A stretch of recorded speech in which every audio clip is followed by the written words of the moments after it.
نبی علیه السلام صحابه سره ناست ورته ویلا دا حدیث دکی دا ډېر بهترین خپل حدیث دی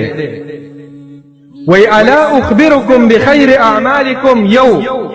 چې تاسو تاسو په اعمالو کې د ټولو نه غوره عمل نخیم چې غوره عمل دی دویم وازکاها عند ملیککم او د الله په وړاندې ډېر پاک عمل دی دا دریم وارفعها لدرجاتکم ستاسو دا درجات ډېر اوچتئ څلورم وخیر لکم من اعطاء الذهب والورق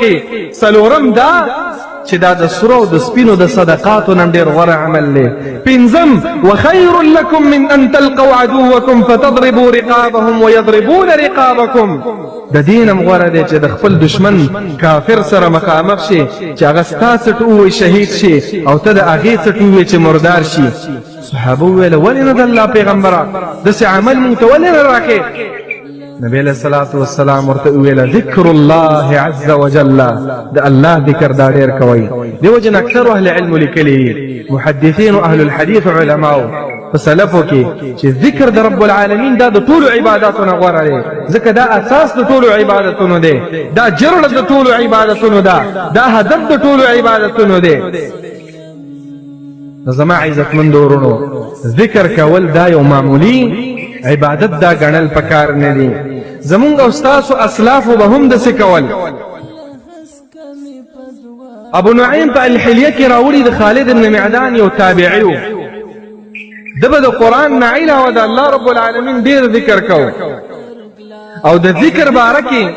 عدد نشته عزیزانو هر یو عبادت عدد لري مونږ څو ټیمه دی 15 ټیمه روزه په کال کې څو ځل راځي یوه میاشت راځي د حج یو خاص ټیم دی په ټول عمر کې یو ځل دی فرض نور چې کې هغه ستا خپل کار دی هغه مستحبات دي او تا ته پکې اجر میلاویږي خو در باندې فرض نه ده دارنګه ټولو عبادتونو کې سوچ وکړئ د هغې حدود معلوم دي سوا د یو عبادت نه چې هغې ته ذکر ویلی کېږي د ذکر حد نه دی معلوم الله قرآن کې فرمایي یا ایها الذین آمنوا اذکروا الله ذکرا کثیرا ذکر ډېر کوه والذاكرين الله كثيرا والذاكرات أعد الله لهم مغفرة وأجرا عظيما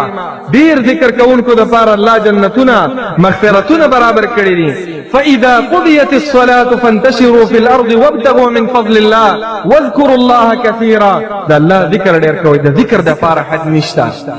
د دې وجه نه حد قایمول دا صحیح نه دي چې یو سړی وایي چې زر ځل دې دا وویله دونه اجر یې دی او 50,000 ځل دې دا وویله د آیت کرسي ختم دی 100,000 ځل به وایو دا ټول بدعات دی عزیزانو د دې حد نشته دی دا به وایي